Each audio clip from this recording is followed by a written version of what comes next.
Esta noche en el sur de la frontera, países del Triángulo Norte expectantes por Trump. Temor por programas de migrantes tras el triunfo de Trump. El sur de Texas fue destino de muchos niños migrantes en 2024. Y también vamos a conocer la historia impactante de un migrante que fue secuestrado. Muy buenas noches, ¿qué tal? ¿Cómo están? Qué gusto que nos acompañen en una nueva edición de Al Sur de la Frontera. Los acompaña Roxana Webb y en la próxima hora vamos a hablar de migración. Organizaciones como AAMES hablan sobre la urgencia de una estrategia regional frente a las políticas migratorias del presidente electo de los Estados Unidos, Donald Trump. Tras ganar las elecciones y nombrar a Tom Homan como el zar de las fronteras, Donald Trump ha reafirmado su postura de fortalecer el cierre de fronteras y expulsar a las personas ilegales que habitan en ese país. César Ríos, analista en temas migratorios, advierte que nuestra región ya no es prioridad para los Estados Unidos. Para César Ríos, se necesita con urgencia una estrategia a nivel centroamericano en protección de los migrantes. Ya es preciso que salgamos de esa fase discursiva, esa fase de campaña en el que se dijeron muchas cosas. Ahora están preparando el nuevo escenario y vamos a entrar ya a la parte de acción. Ahí es donde tenemos que ser muy sensatos para analizar y podernos colocar en la posición que cómo nos están viendo. En primer lugar, hay que tener claro que nuestra región no es una prioridad para la política de Estados Unidos. Estados Unidos tiene otras prioridades. Según la Organización Internacional para las Migraciones, en 2021 se estimaba que había 1.4 millones de personas nacidas en El Salvador residiendo en los Estados Unidos. De estas, se estima que la mitad de salvadoreños en Estados Unidos se encuentra en estatus migratorio irregular, quiere decir el 49.9%, y solo el 19.8% tiene estatus de residencia y un 11.1% tiene estatus de protección temporal. Ya vimos la primera administración de Donald Trump. Ya vimos que él se encargó de negociar por separado por cada país. No propició un consenso de propuestas. Creo que tenemos que hacer un esfuerzo, integración regional y crear propuestas conjuntas, crear agendas conjuntas, porque son los mismos problemas que tenemos los países de la región. Ante este panorama, Ríos menciona la posibilidad que el presidente Nayib Bukele pueda dialogar con Donald Trump para ampliar las oportunidades de protección y seguridad a los migrantes salvadoreños. Nayib Bukele tiene antecedentes de la buena relación que pueda tener o que pueda desempeñar con Donald Trump. Él puede ser el referente para trasladar esas propuestas regionales y poder ampliar las posibilidades de protección o de éxito en las negociaciones de protección a estos flujos migratorios. Según el analista, una estrategia regional debería abordar temas críticos como el respeto a los derechos humanos de los migrantes, la separación familiar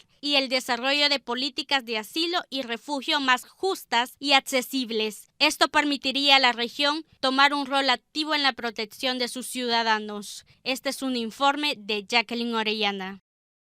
Ahora saludamos al periodista de la red de noticias Salvavisión, Ernesto Cornejo. Entre otras informaciones, nos tiene las reacciones al triunfo de Donald Trump y, por supuesto, pues el tema migratorio. Adelante, Ernesto, te escuchamos. Buenas noches, un gusto.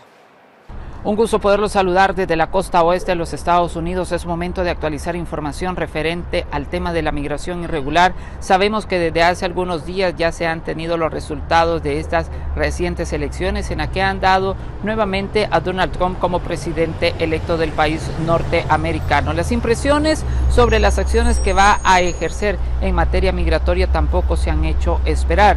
Estuvimos en la frontera sur. Ahí la comunidad migrante mantiene mucha preocupación y sobre todo también llenos de incertidumbre de lo que podría llegar a suceder a partir del 20 de enero en la que Trump asuma al poder, y sobre todo también en las acciones en materia migratoria. Sabemos que la aplicación CBP One y también las solicitudes de asilo podrían estar en riesgo.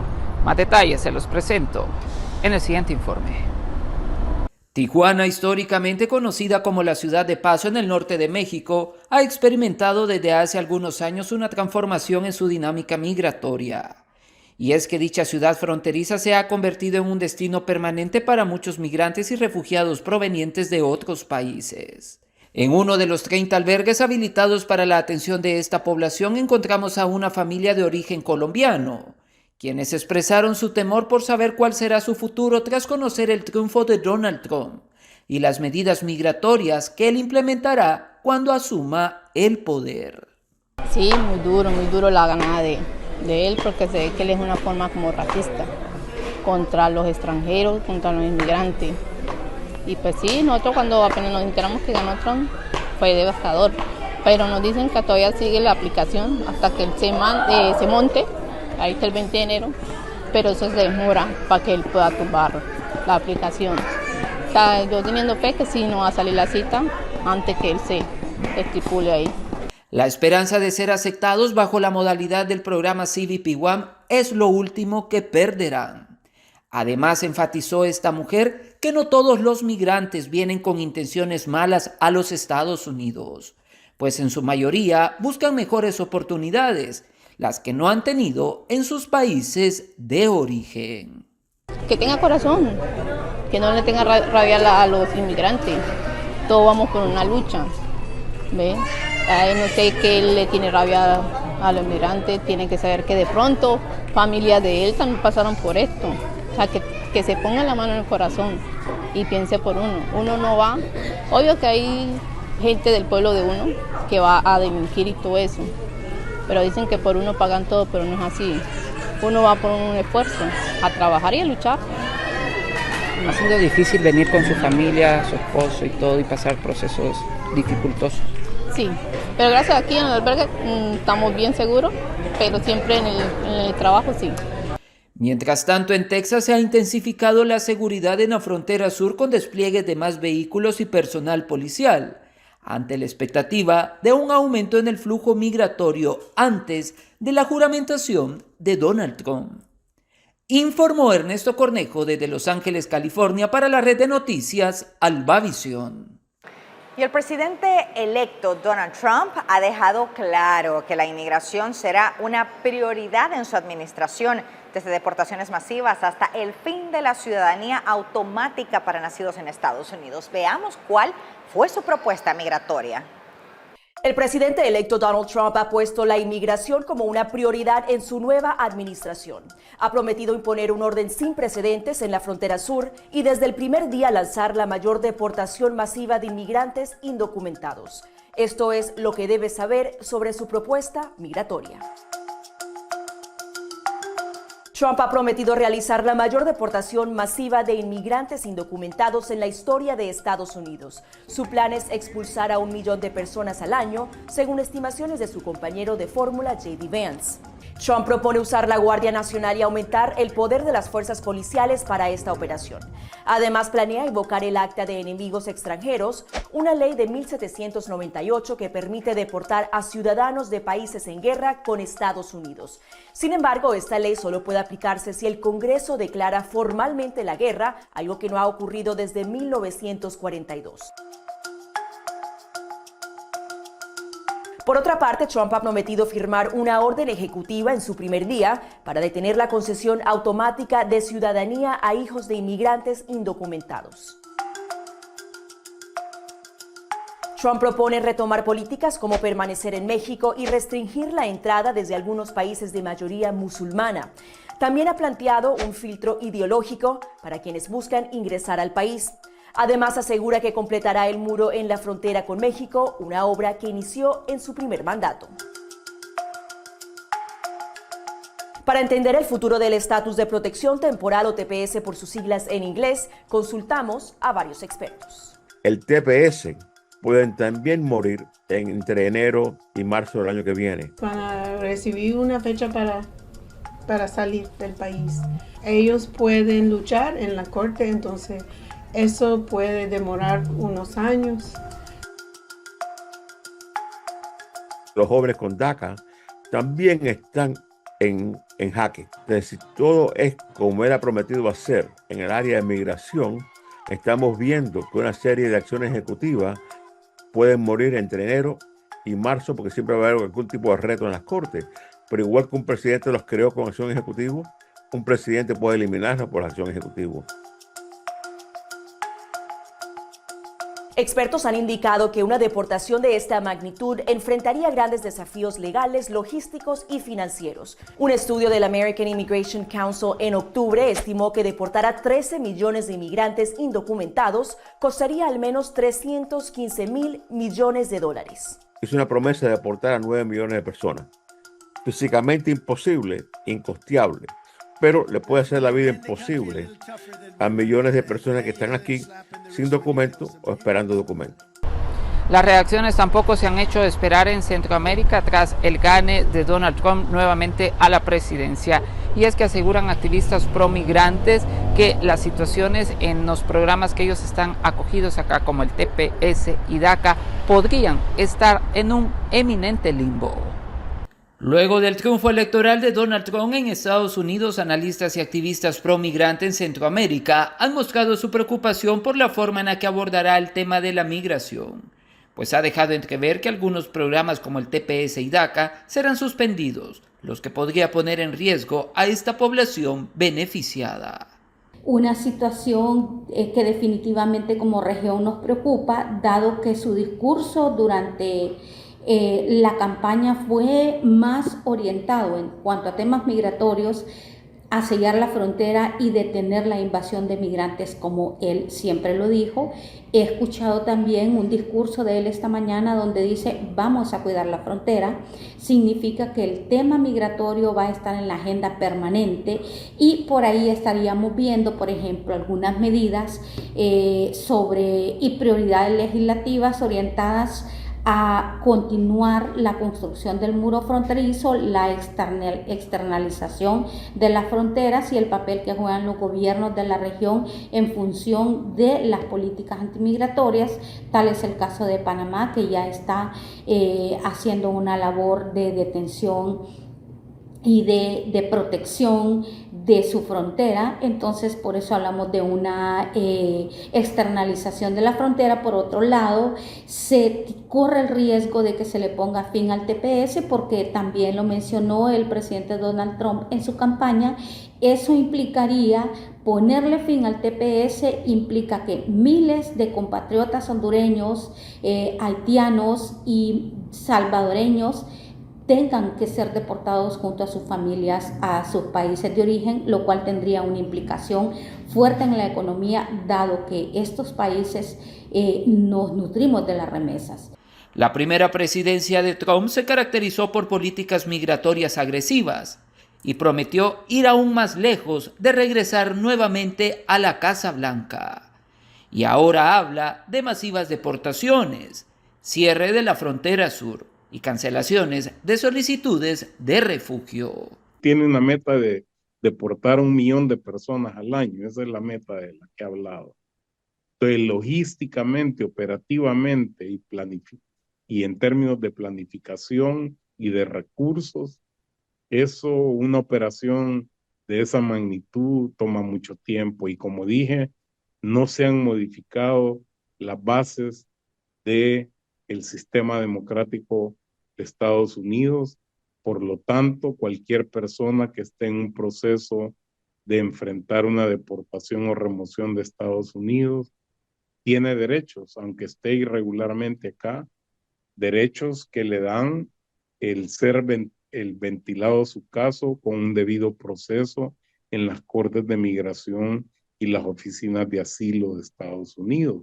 Mientras tanto, en el país norteamericano, los defensores de los derechos humanos de los inmigrantes ya se preparan para litigar en las diferentes cortes las decisiones que no favorezcan a este sector. Informó Ernesto Cornejo para la red de noticias Albavisión. Y el retorno de Donald Trump a la presidencia de Estados Unidos despierta interrogantes y expectativas sobre su política migratoria, recordada por muchos estricta y controvertida, situación por la que sectores han expresado su preocupación porque el país podría experimentar masivas deportaciones, entre otros factores.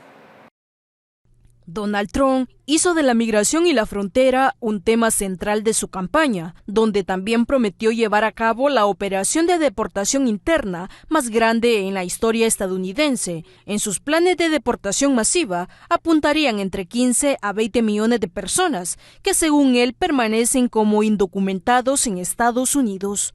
No obstante, el antecedente de Donald Trump va a ser bastante duro con la migración.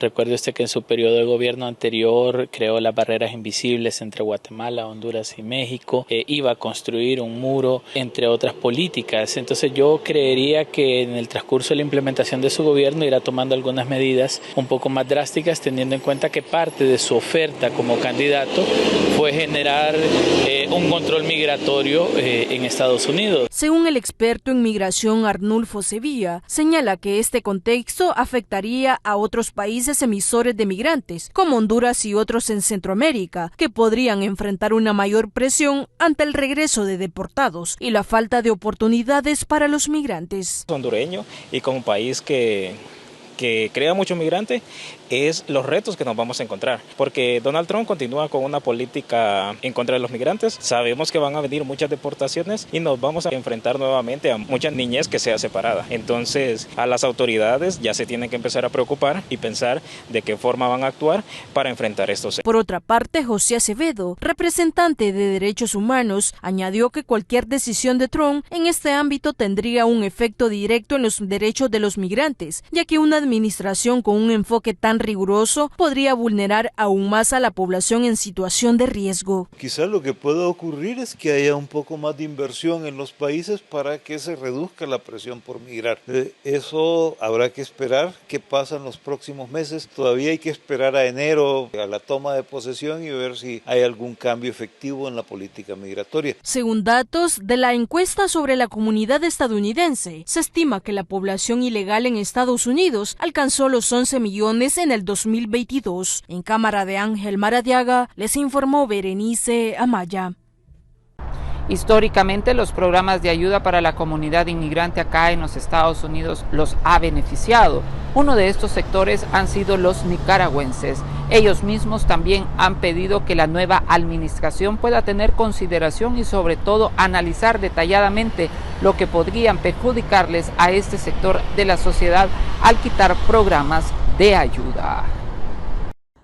La permanencia legal de los nicaragüenses que llegaron a Estados Unidos huyendo de la represión del régimen Ortega Murillo en los últimos años mantiene una gran expectativa sobre cuál será su futuro a partir del próximo, cuando asuma el poder Donald Trump, quien ha sido claro que eliminará los beneficios de los cuales han estado acogidos. Que este nuevo gobierno que va a haber tiene que pensar muy bien al quitar todos estos beneficios de programas que tiene, porque definitivamente esta gente que está entrando y las que ya estamos aquí somos los que hemos mantenido en alto todo lo que es comercio, campo en este país, aunque no lo quieran ver muchas personas, pero los Estados Unidos, la fuerza que tiene laboral más es de todos los hispanos.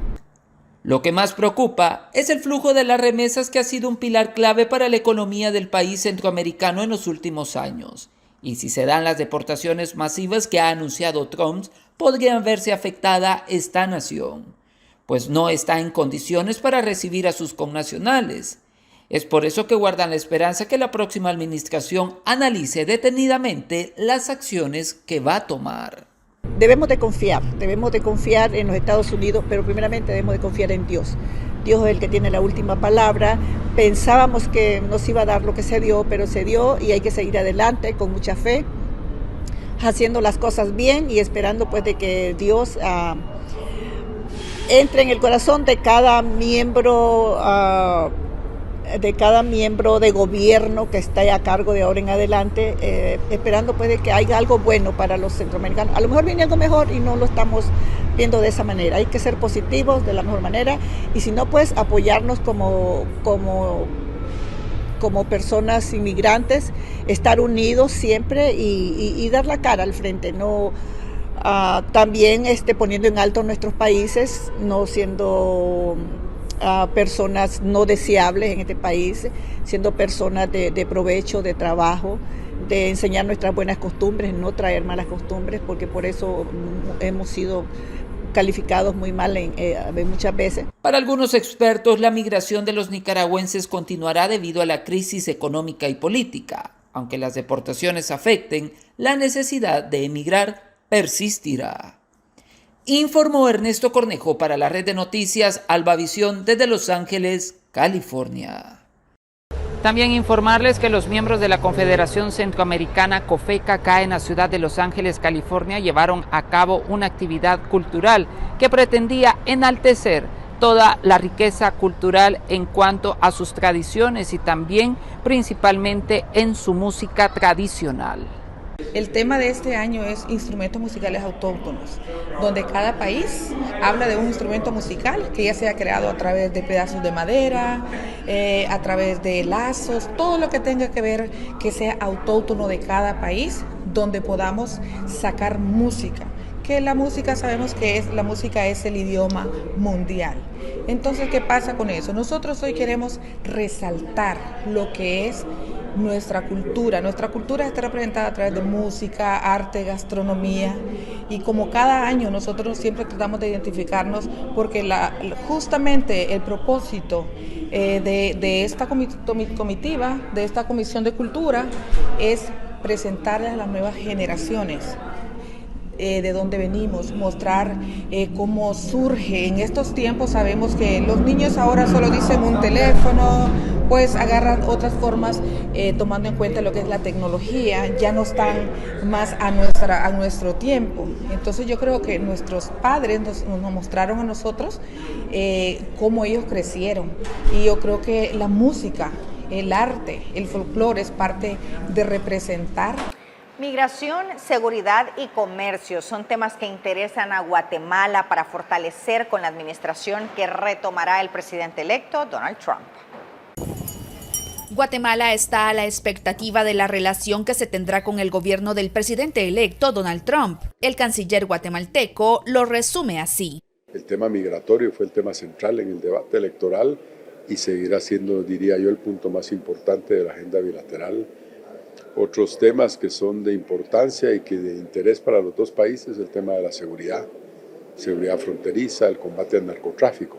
El ministro de Gobernación, Francisco Jiménez, indicó que la agenda continuará sin importar el cambio de partido en el gobierno estadounidense. Trabajaremos en materia de seguridad con la agenda que ya tenemos, que es institucional, es de Estado, no es una agenda específica partidaria. La promesa de reactivar la economía de los estadounidenses podría convertirse en una oportunidad para Guatemala, explica un experto. Esto obviamente va a demandar mayores importaciones y es una oportunidad para países socios de poder incrementar los volúmenes de exportaciones. Algo que también crea expectativa en el sector empresarial.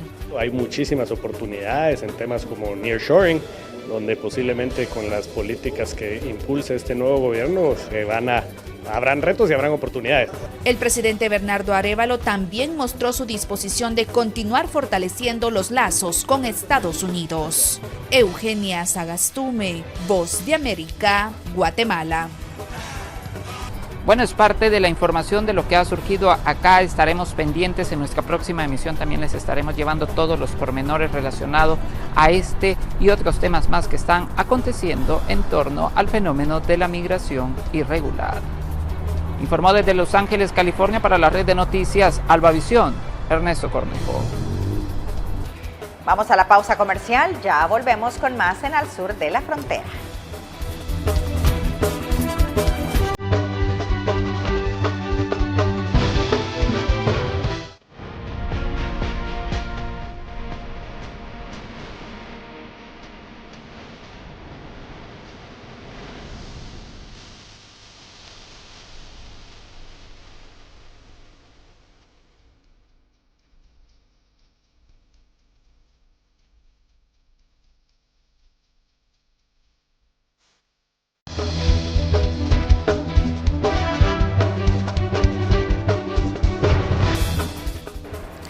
Gracias por continuar con Al Sur de la Frontera. Vamos a hablar sobre las dificultades en la ruta migrante y las expectativas ante el nuevo gobierno de Donald Trump. Le damos la bienvenida al doctor Gisimosa. Él es el director ejecutivo del Instituto Salvadoreño del Migrante, INSAMI. Qué gusto que nos acompañe. Buenas noches. Gracias, buenas noches. Gracias por invitarme a la Casa del Sur de la Frontera. Siempre hablar de temas tan importantes.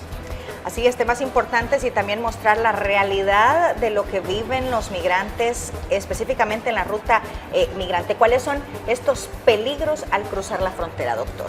Bueno, yo lo puedo clasificar en dos tipos de peligros.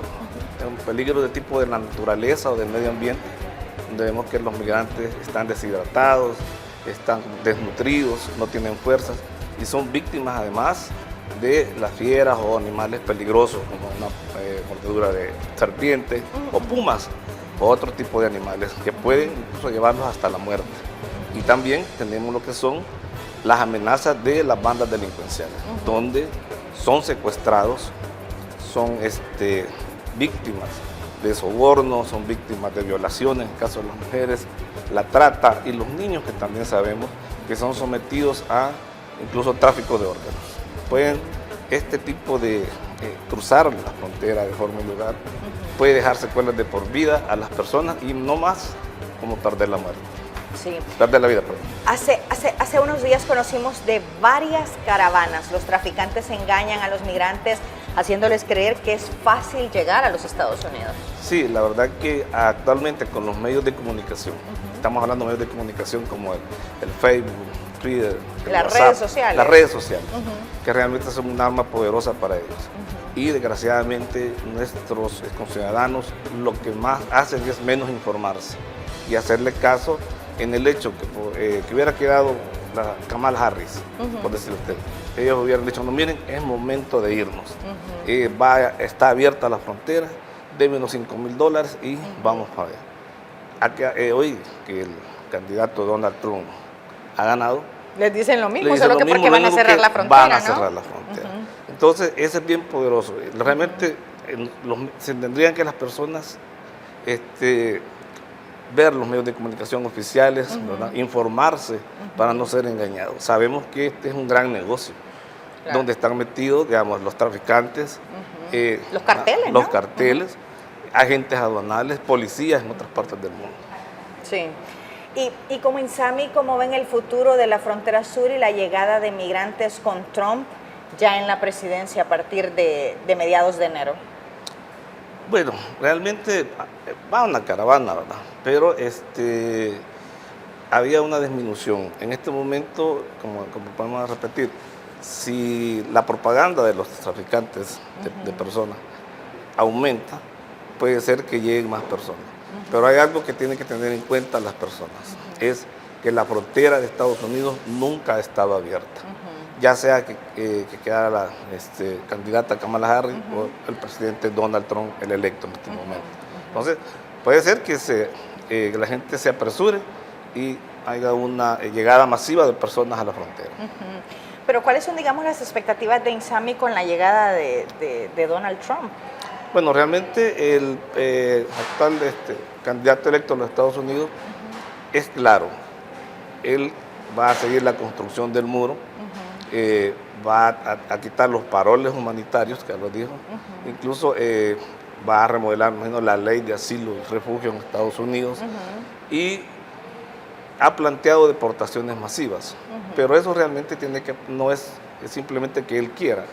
Acordemos que una cuestión es las promesas de campaña y otra es la realidad de lo que se puede hacer.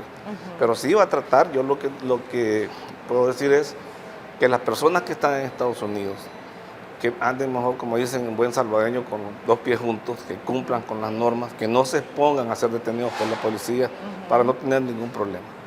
Porque sabemos que las personas que sí tienen líos con la ley, que tienen casos abiertos, o las personas que quieren llegar a la frontera de forma ilegal, eso van a ser tratados de ser expulsados inmediatamente. Sí. Y precisamente hablando del asilo refugio, como lo mencionaba, ¿usted cree que sea aún más difícil? Porque ya esto es importante que los amigos televidentes lo conozcan, es difícil conseguir el asilo o el refugio. No es solamente de llegar a la frontera con un par de papeles, sino que hay mucha documentación que hay que presentar y hay mucho que hacer para que pueda ser beneficiado con alguno de estos dos puntos. Sí, recordemos que la ley de asilo y refugio fue un poco modificada hoy en el periodo de Biden. Se aceptaban 30,000 solicitudes de asilo y refugio al mes, que es lo que terminó siendo la ley con Biden. Es que dijo que vamos a aceptar 100,000 al año. Si nosotros vemos 30,000 por 12, eran 360,000 al año, y la redujo a 100,000. Y espérese que después lo vamos a llamar. Eso solo para aceptar la solicitud. Solo para aceptar la solicitud, no estamos diciendo que va a entrar. Recordemos que el presidente Trump anteriormente quiso hacer la forma que es los países seguros. Que también fue un problema, ¿no? Y para México, por ejemplo. Claro, incluso nosotros estamos dentro de los países seguros, Guatemala, pero no se pudo llevar a cabo, o sea, queriendo hacer otras fronteras, usando también los militares que podían actuar de una forma como hace la policía migratoria. Entonces, indiscutiblemente, vamos a ver qué reformas le pueden hacer. No pueden quitar la ley de asilo y refugio porque esos son tratados internacionales que están firmados y suscritos por Estados Unidos. Pero sí pueden hacer algunas remodelaciones y reducirlo incluso más, ¿no? Así es. Sí. Y como Insami, ¿creen que la llegada de Trump afecte también la emisión de visas de turista? Porque mucha gente habla del tema del asilo, del refugio, pero también muchos se han preguntado, bueno, ¿y qué va a pasar si quiero viajar a los Estados Unidos? ¿Ustedes cómo lo ven con su experiencia? Bueno, mira, veamos en lo anterior, en el primer mandato de él. Lo que hizo es que redujo unas visas, pero que iban dirigidas a aquellos técnicos especializados y altos ejecutivos que querían trabajar en las empresas, pero más que todo dirigido para aumentar la mano de obra calificada de ese nivel en Estados Unidos, no así las visas de turistas. Recordemos que el presidente Donald Trump es un negociante, ¿verdad? Él es realmente un empresario. Tiene hoteles, tiene inversiones y el turismo genera divisas, genera buena economía en Estados Unidos y ganancias. Entonces, por ese lado no creemos nosotros que la vaya a reducir. Que se va a mantener. Acuérdense que cada país también tiene sus normas, como lo admite en Estados Unidos. Claro. La presidenta de México ha dicho que trabaja de la mano con Trump, pero que no modificarán de momento sus políticas migratorias. Esto es alarma porque pareciera como que hay dos discursos. Trump dice, bueno, si ustedes permiten que sigan llegando migrantes, nosotros vamos a subir el arancel, y Claudia Sheinbaum responde y dice, bueno, nosotros también podemos hacerlo viceversa. Bueno, recordemos que la política es cambiante, ¿verdad? Y la verdad es que en este momento la posición de la presidenta de México es en pro de la migración, incluso migración irregular, ¿verdad? Pero podría haber una presión. Sabemos que ya se dio una vez en el periodo donde estaba López Obrador, que le impuso un arancel, le puso unas normas y tuvo que ceder el presidente López Obrador. Podría ser que en este momento se dé lo mismo y esperemos que no, ¿verdad? Esperemos que mejor que haya diálogo y que vaya dirigido en cuanto a los derechos humanos y que, bueno, se busquen otros métodos para aumentar los medios como llegar de forma regular a Estados Unidos. Doctor, regularmente cuando vemos testimonios, por ejemplo, en las redes sociales de migrantes, tenemos el testimonio del migrante que va por el tapón del Darién, el migrante suramericano de países del Magreb o de Asia que busca llegar a los Estados Unidos a través, bueno, cubanos, haitianos, ¿verdad? También caribeños que buscan llegar a los Estados Unidos a través de esta inhóspita selva. Pero también está el otro foco, digamos, del migrante, que es el migrante del Triángulo Norte, el migrante nicaragüense, ¿verdad? Que va a los Estados Unidos. Y en los testimonios todos dicen que más peligroso que la selva del tapón del Darién es llegar a México. Le pregunto esto fuera, digamos, de guión, por el tema de si las políticas migrantes de México continúan así, pareciera como que el migrante centroamericano estaría desamparado, ¿no? Sí, la verdad es que todas nuestras poblaciones migrantes, ya sea las de tránsito que nosotros hemos podido captar en nuestra organización, y los retornados, les dicen que México realmente es un infierno. Tenemos relatos, unos relatos pero duros. Por ejemplo, tenemos unas mujeres que fueron captadas por un cartel, donde el patrón o el jefe que le dicen, los elige y dice, bueno, las bonitas, las jóvenes para allá, las que tienen mayor edad para allá, elige quiénes y ya las distribuyen. Fueron llevadas a un centro, era como un prostíbulo realmente mal llamado, y el primer día que llegaron, una de las personas que llegó con ellas, que era amiga de ellas, dijo, no, yo no quiero hacer eso. Entonces, en el momento la asesinaron en frente de todas. Y le dijeron que si alguien quería llorar o no iba a hacer lo que iban a terminar igual como ellas. Salvadoreñas. Salvadoreñas. Estuvieron más de 8 días cautivas y cada día llegaban diferentes clientes, como les dicen. Al tercer día entró la policía y dijeron, bueno, hoy sí nos vinieron a rescatar. Nos salvamos, ¿no? Sí, pero eran los clientes de esa noche, ¿verdad? Entonces las liberaron porque se portaron bien y les dijeron, miren, acá tantas cuadras va a estar un albergue, vayan a pedir refugio, no hablen ni vayan a denunciar porque ya saben cómo es la cuestión acá. Ellas vinieron al país y nunca hablaron con ninguna organización y más con la policía porque tenían ese temor. ¿Fue un disuasivo incluso para su viaje? O sea, ¿no continuaron tratando No, de llegar a ellas Estados vinieron, Unidos, incluso una de ellas venía embarazada, ¿verdad? Producto de eso. Y hoy, ¿qué están haciendo también? Les están poniendo un video donde les enseñan cómo se tortura a los que se quieren escapar o se van de las casas donde los tienen. Y luego, después del video, que es cruel, porque casi es como que estén abriendo un animal, según relatan ellos, y el otro es que los llevan a otro cuarto. Estos son los que se quisieron ir, pero ya están todos fracturados y los torturan.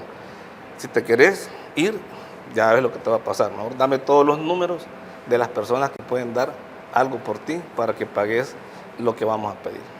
Esa es la migración. Esa es la realidad de la migración. Doctor, qué desgarrador escuchar ese tipo de historias y pensar que son compatriotas nuestras las que viven. Preguntarle precisamente por ese tema, ¿cuáles son los casos más complicados que han atendido por migrantes que han sido víctimas de secuestro o en la ruta migrante, además de estos que ya nos mencionaba, doctor? Bueno, gente que ha quedado mutilada, que ha quedado con lesiones. Como le digo, por eso nosotros siempre decimos que la migración irregular no tiene que ser una opción, ¿verdad? Que siempre se busquen opciones de migrar. Porque como este relato que le he contado, hay muchas personas que lo viven. Y lo trágico es el hecho de perder hasta la vida. O sea, el abuso sexual en una mujer puede dejar una secuela de por vida. El hecho también que ser torturado en una persona, porque los torturan, también puede ser una secuela de por vida, psicológica y física. Entonces, personas mutiladas, incluso que se han subido a la bestia y han perdido y han perdido un órgano, han perdido un miembro inferior, y eso lo que queda incapacitado de por vida y con una secuela psicológica que no se ve. ¿Qué tanto se sabe, doctor, del consumo de fentanilo en la zona fronteriza y cómo los carteles tienen laboratorios ahí?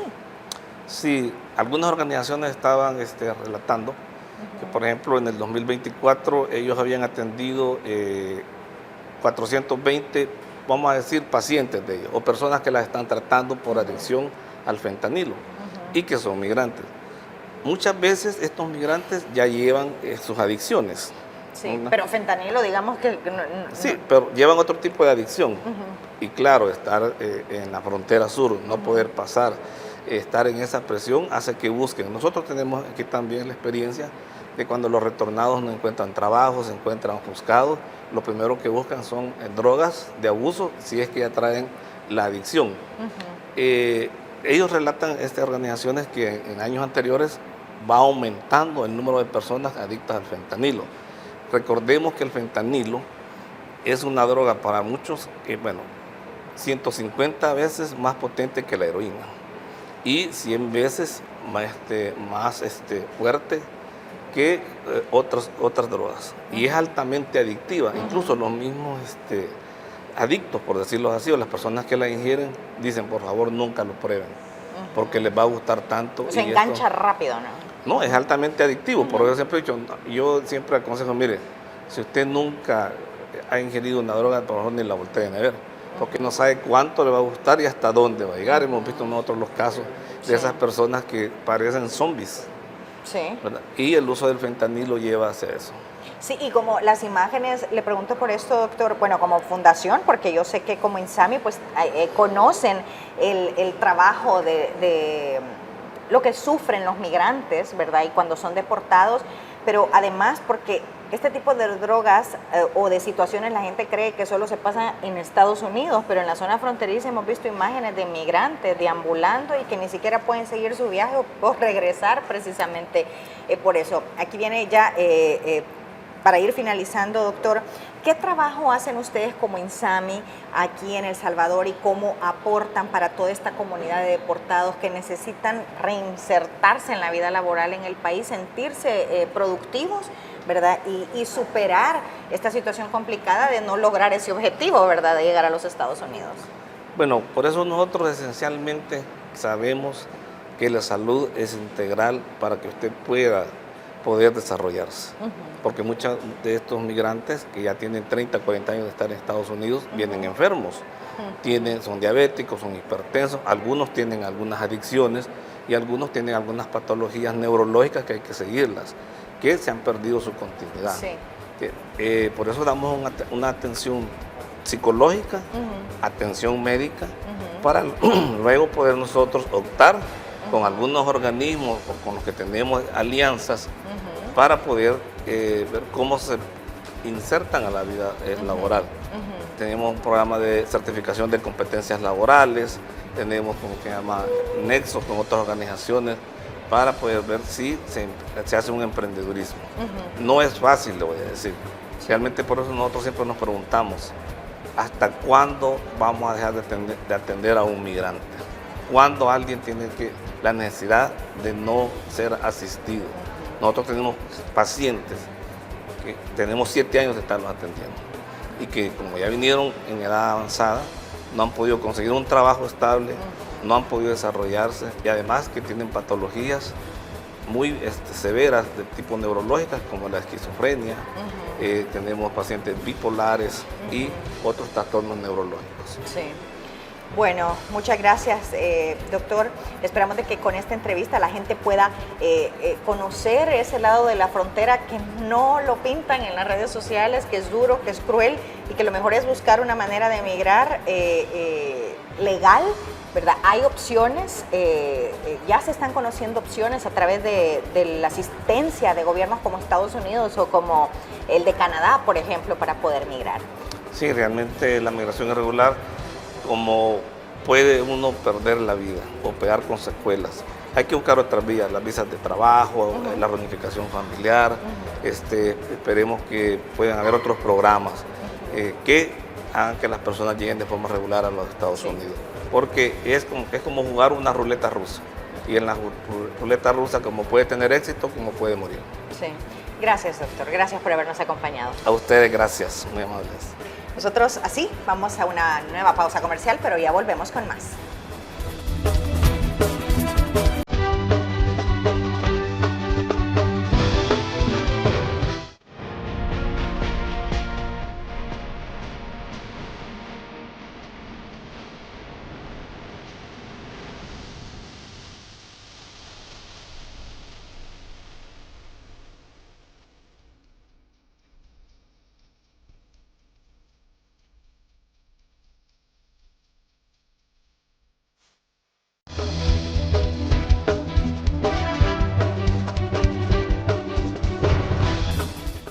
Gracias por continuar con Al Sur de la Frontera. Un migrante nicaragüense regresa a su país tras ser secuestrado en México.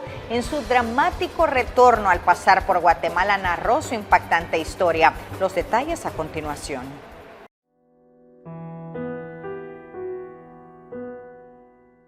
Se trata de Winston Jonathan Santeliz, originario de Nicaragua, quien a su paso por Guatemala en busca de retornar a su país, luego de vivir una experiencia traumática durante su travesía por México, nos narra cómo fue secuestrado por bandas criminales que operan en las rutas migratorias y el profundo dolor y sufrimiento que marcó su viaje. Yo llegué hasta el estado de Monterrey. Monterrey. Me secuestró. ¿Secuestraron un cártel? Me secuestraron. Pidiéndome dinero, pero yo... ¿Cuánto te pedían? Me pedían $5,000. $5,000. Como yo no les pagaba, no tenía cómo pagarles. Ya me habían dejado en la lista que aquí me iban a matar. ¿Te iban a matar? Me iban a matar.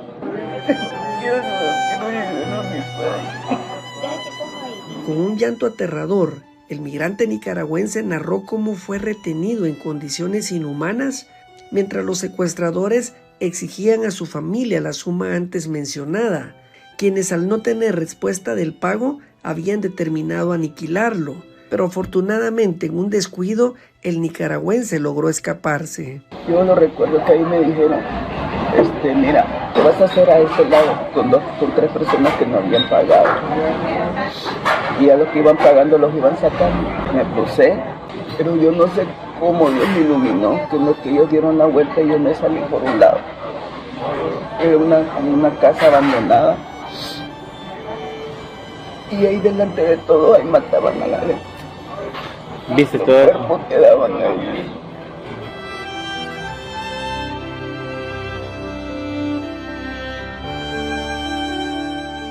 Finalmente, el migrante reveló que no había podido comunicarse con su familia desde el día del secuestro, por lo que nuestro equipo periodístico le ofreció un teléfono para que pudiera hacer una llamada urgente a su hermana en Nicaragua. No sabe nada de ti. ¿Te sabes algún número de teléfono? ¿Quieres llamarles? El momento de la llamada fue profundamente emotivo. Entre sollozos, el migrante informó a su hermana que había sobrevivido al secuestro y que finalmente se encontraba a salvo. Cuando llegue allá yo le voy a contar todo lo que ha pasado.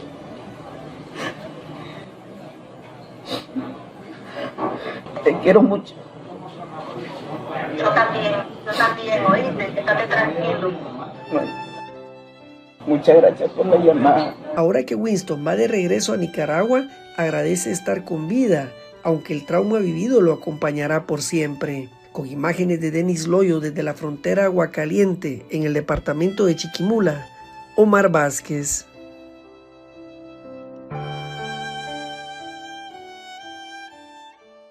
Y el Refugio de la Niñez ha reportado más de 1,000 solicitudes de asilo de parte de migrantes quienes han sufrido vejámenes durante su trayecto al norte.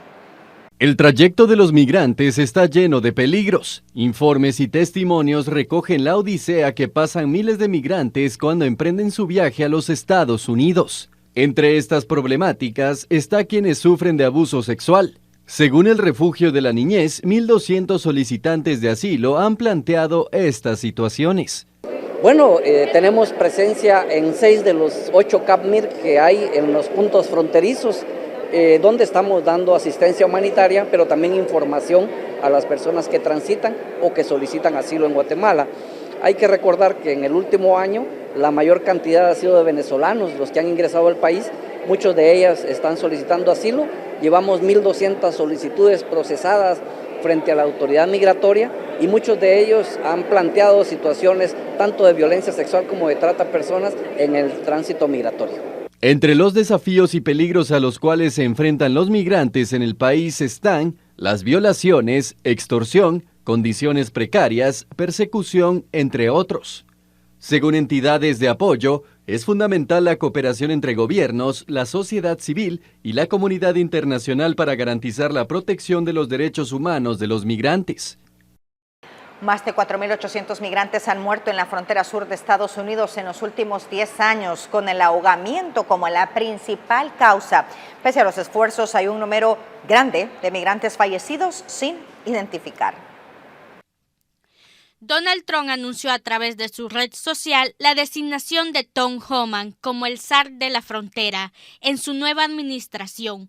Homan, quien ocupó un papel destacado en la primera presidencia de Trump como director de Servicio de Inmigración y Control de Aduanas, tendrá bajo su responsabilidad el control de la frontera sur y norte, así como la seguridad aérea y marítima, además de ejecutar deportaciones masivas de personas que no cuentan con un estatus legal para permanecer en los Estados Unidos. En su mensaje, Trump destacó la experiencia de Homan en temas de control migratorio. Homan nació en Nueva York en 1961. Fue agente de la policía y se desempeñó como agente de la patrulla fronteriza.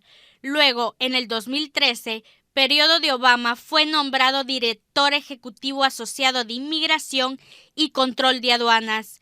En 2014, Homan habría comenzado a defender que separar niños de sus padres sería un medio efectivo para controlar los cruces ilegales en la frontera. A diferencia de su primera etapa al frente de ICE, cuando la política de tolerancia cero resultó en la separación de miles de familias migrantes, Homan ha señalado que esta vez el objetivo será deportar a familias completas sin separarla. En lo que va del 2024, Estados Unidos repatrió a más de 700,000 migrantes, siendo la cifra más alta desde el 2010. Este es un informe de Jacqueline Orellana. Seguridad fronteriza es seguridad nacional. Esto lo dice Tom Homan, exdirector de ICE y hoy elegido por el presidente electo Donald Trump como el zar fronterizo, un cargo clave para sus promesas de campaña en temas migratorios. Encargado de las deportaciones masivas con las que se comprometió el presidente electo Donald Trump, regular la frontera sur de Estados Unidos, la seguridad marítima y aérea del país, quedaría a partir del 20 de enero próximo Tom Homan, exdirector de ICE, la agencia de inmigración encargada de deportaciones. Cuando se crea una crisis de esta magnitud, ocurren muchas cosas malas. Es lo que tenemos que hacer para asegurar la frontera. Meses atrás, Homan dijo a los indocumentados que empezaran a empacar, lo que se suma al mensaje ahora enviado a ciudades estadounidenses protectoras de quienes carecen de documentos. Si no nos van a ayudar, quítense del camino. Las ciudades santuario son santuarios para los criminales. Ante el anuncio, México aseguró que intentará un diálogo previo a la transición de gobierno en pro de proteger a los ciudadanos de su país. Históricamente, anuncios de carácter migratorio han causado picos en los flujos de entrada irregular. Así lo destacó Mark Hugo López, analista de Pew Research Center, en conversación con La Voz de América. Claramente, en las últimas décadas hemos tenido estos anuncios sobre un número creciente de deportaciones, de aplicaciones de la ley o de más agentes de la patrulla fronteriza. Esos anuncios tardan en aplicar, así es que a veces la gente reacciona a ellos tratando de llegar a los Estados Unidos antes de que eso ocurra. El cargo de Homan, que asumiría una figura similar a la de asesor del presidente o coordinador, no requiere confirmación del Senado, al no tratarse de un jefe de agencia, departamento federal o un rol formalmente establecido con autoridad estatutaria. Laura Sepúlveda, Voz de América. Nueva York, ciudad epicentro de la migración desde 2022, podría haber un cambio radical en sus políticas migratorias con la llegada a la presidencia de Donald Trump. Dayana llegó hace un año a Estados Unidos. Ella vino de Ecuador. Nosotras estamos del Darién. 16. Del Darién.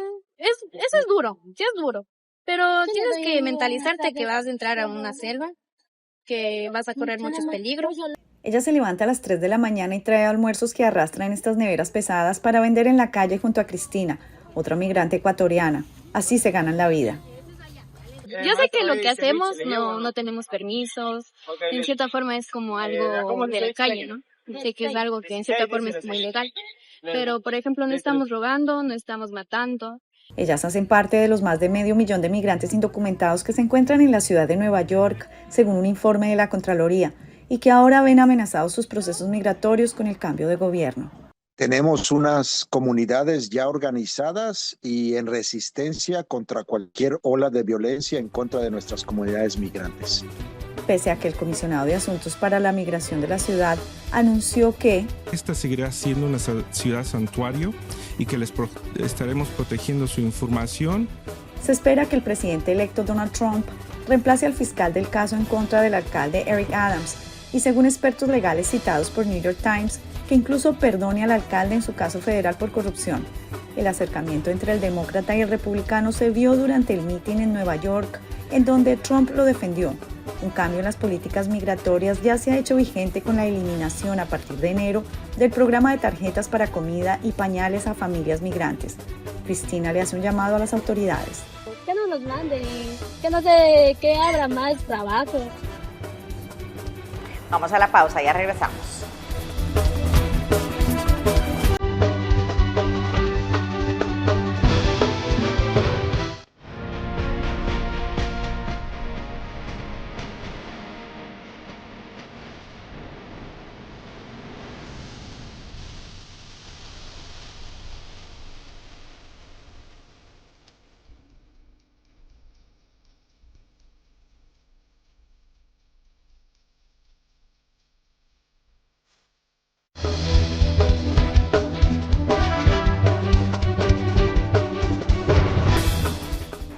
vicecanciller de Honduras asegura que el gobierno ya veía venir el gane de Donald Trump en las elecciones estadounidenses. Es por ello que realiza los primeros acercamientos con su equipo de trabajo para tratar temas importantes, dentro de ellos la migración. La posición, tanto en el Senado como en la Cámara, con el Departamento de Estado, como en la Casa Blanca, con el gobierno de Honduras, es bastante franca y bastante amigable y de mucha cooperación. Entonces, no es cierto que el Partido Republicano esté en contra de la presidenta. Hay 3 congresistas, que además creo que los 3 son de Florida, que responden a una estrategia además internacional que tiene mucho que ver con el tema de América Latina, de Venezuela, de Cuba. O sea, son de origen cubano casi, los 3 creo. Creo que los 3 son de origen cubano y bueno, tienen esa posición política que bueno, es la de ellos. Yo creo que lo que la gente puede esperar es que nosotros vamos a mantener una buena relación con los Estados Unidos, pero que vamos a mantenernos muy pendientes de la situación de la población hondureña migrante en ese país. Yo creo que Trump gana las elecciones en buena parte por su eslogan de America First, ¿no? Que es América primero, y primero los intereses de Estados Unidos y primero los intereses de la población de los Estados Unidos. Yo creo que el gobierno de Honduras no tiene que hacer nada diferente a eso. Para el gobierno de Honduras, primero deben de ser los intereses de Honduras y primero deben ser los intereses de la población hondureña. Entonces, podemos mantener una relación amigable con los Estados Unidos sin que eso signifique abandonar a la población migrante de Honduras. Si existen atropellos, si existen malos tratos, si cualquier ciudadano hondureño es víctima de cualquier tipo de vejamen por Estados Unidos o por cualquier otro país, es responsabilidad del gobierno de Honduras velar por los intereses y salvaguardar el bienestar de esa población. Y el regreso de Donald Trump a la Casa Blanca con promesas de deportaciones masivas de migrantes tendrá un impacto directo en América Latina, sobre todo en países como México y Venezuela. La Casa Blanca no es un lugar desconocido para Donald Trump, que regresa el 20 de enero de 2025. Do solemnly swear. Trump tampoco es un extraño cuando hablamos de América Latina, una región con la que tuvo una relación de altibajos en su primer mandato, con fuertes medidas hacia Venezuela y Cuba, recortes a Centroamérica y momentos tensos con México. La pregunta es, ¿qué podríamos esperar en su segundo mandato? Pero ahora tenemos una nueva presidenta en México y voy a informarle el primer día o antes que si no detienen esta avalancha de delincuentes y drogas que ingresan a nuestro país, voy a imponer inmediatamente un arancel del 25% a todo lo que envíen a Estados Unidos. No hay motivo ninguno de preocupación. México siempre sale adelante, somos un país libre, independiente, soberano. La mandataria mexicana dijo que está convencida de que México tendrá buenas relaciones con su socio y vecino del norte. Esa relación binacional será parte fundamental del éxito o no que pueda tener la política migratoria que promete Donald Trump. I think you're going to see a Trump administration using points of leverage that the United States has to try to encourage certain behaviors from countries in Latin America. And when I say economic leverage, I mean access to the U.S. markets. El presidente Trump ha mostrado ser impulsivo y muy impredecible, pero en temas migratorios y en el tema de tarifas ha sido consistente. O sea, podemos esperar que las promesas de campaña de ir fuerte contra la migración, de deportaciones, de aumento de tarifas, van a ocurrir, pero a la Trump. Eso significa posiblemente en un nivel menor del que anuncia que va a hacer. La política hacia América Latina dependerá básicamente de aquella frase, dime con quién andas y te diré quién eres. O más o menos así lo explica este experto. So for example, if you have a Marco Rubio as Secretary of State or in a cabinet level position or people like that, that will have an influence on foreign policy toward Latin America. Otros países como Venezuela podrían tener un nivel de atención prioritario, pero no totalmente desde la perspectiva de política exterior, es decir, las sanciones o aquella coalición regional que lideró Trump para presionar a Nicolás Maduro. Más bien sería por la relevancia de Venezuela en asuntos domésticos como la migración y la seguridad fronteriza. La situación con relación a la migración venezolana del primer gobierno de Trump al actual ha cambiado en cuanto a los números. Yo creo que es una política miope y muy limitada tratar de resolver el aumento de la migración venezolana hacia Estados Unidos con una política de mano dura de deportación y que no entren por la frontera. porque en la práctica hemos visto que eso no limita ni evita la migración. Como candidato, el republicano prometió deportar de manera expedita precisamente a migrantes venezolanos, tanto aquellos que cataloga como criminales, como los que se beneficiaron del programa de parol humanitario de la administración Biden-Harris. Si a Trump le preocupa que existan más venezolanos saliendo de Venezuela, lo que tiene que hacer es priorizar políticas que cambien la situación a lo interno de Venezuela. En Argentina con Milei y en El Salvador con Nayib Bukele, Trump cuenta con dos prospectos de aliados confiables. De hecho, Bukele fue uno de los primeros líderes de la región que lo felicitó en las redes sociales. No obstante, la estrecha relación comercial de Bukele con China podría ser una piedra en el zapato. La retórica anti-China del gobierno de Estados Unidos, las tarifas, va a chocar de frente con el aumento de la influencia china en materia comercial y económica en América Latina, en una región donde los gobiernos miran a quien le facilita resultados. Y China ha sido enormemente eficiente. Colombia y Brasil también son importantes, y la asociación de esos gobiernos con la izquierda podría ser lo menos relevante de la nueva administración. These issues are not going to be at the top of the administration agenda. Lo que sí se puede esperar es una agenda económica nacionalista para prevenir que empresas estadounidenses continúen mudando sus plantas de producción a países de la región, algo que afectaría principalmente a México, Chile, Brasil, Argentina y Colombia.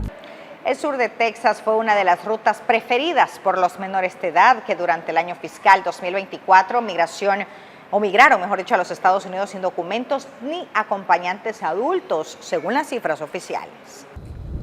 110,000 menores migrantes sin estar bajo el cuidado de un adulto responsable cruzaron ilegalmente la frontera de México a Estados Unidos. Yo tengo 8. Y fueron encontrados por la patrulla fronteriza durante el año fiscal 2024. Los agentes aseguran que los menores de edad están bien de salud, si necesitan atención médica, entonces se les da y luego los llevan a un centro para procesarlos. El 25% de los menores que cruzaron a lo largo de la frontera sur de los Estados Unidos han sido capturados en el sur de Texas. Tristemente aquí en el sector del Río Grande Valle se ha visto un porcentaje alto. Directivos de albergues de migrantes atribuyen a múltiples causas la presencia en la frontera de menores no acompañados. ¿Qué se puede imaginar una familia migrante donde fue secuestrado sin dinero y ya ellos decidieron estamos muy cerquita de la frontera? Una razón, dice, es una larga espera en México. Otra posibilidad es no querer exponer a los hijos tras ser víctimas del crimen organizado. Otro móvil es que algunos padres ya radican en Estados Unidos y los mandan traer.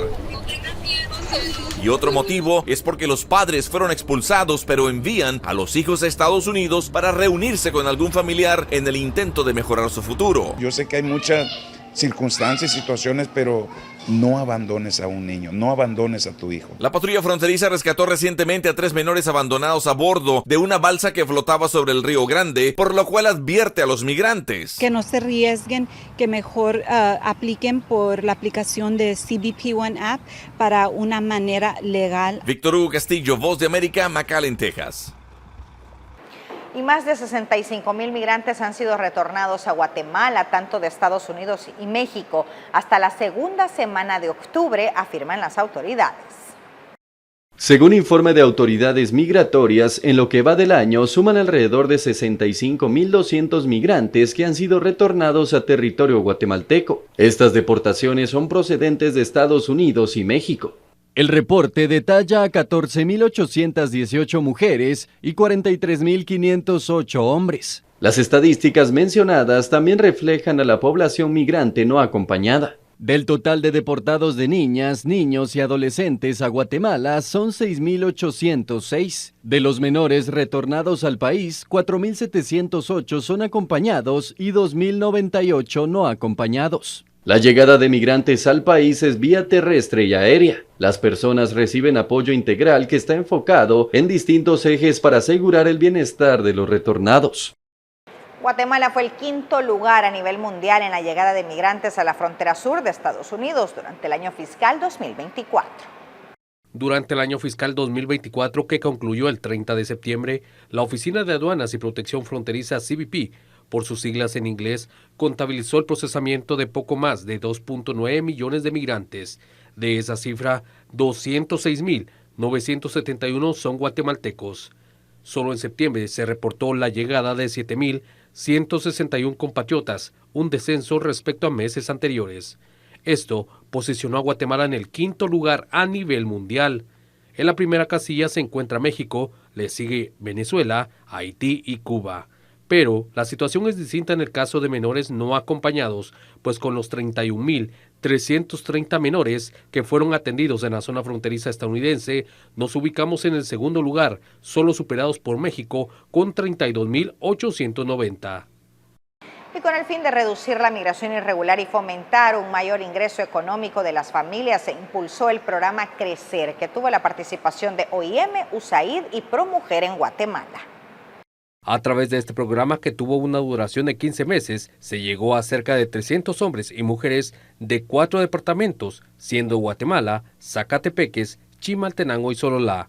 La idea se centró en elevar el liderazgo personal y gestión de negocios. Específicamente, el público principal eran mujeres, pero también hombres, emprendedores, con 2 características especiales. Uno, que fueran comunidades, digamos, que están en riesgo de migrar y buscar a través de emprender, pues generar oportunidades económicas para frenar esa migración.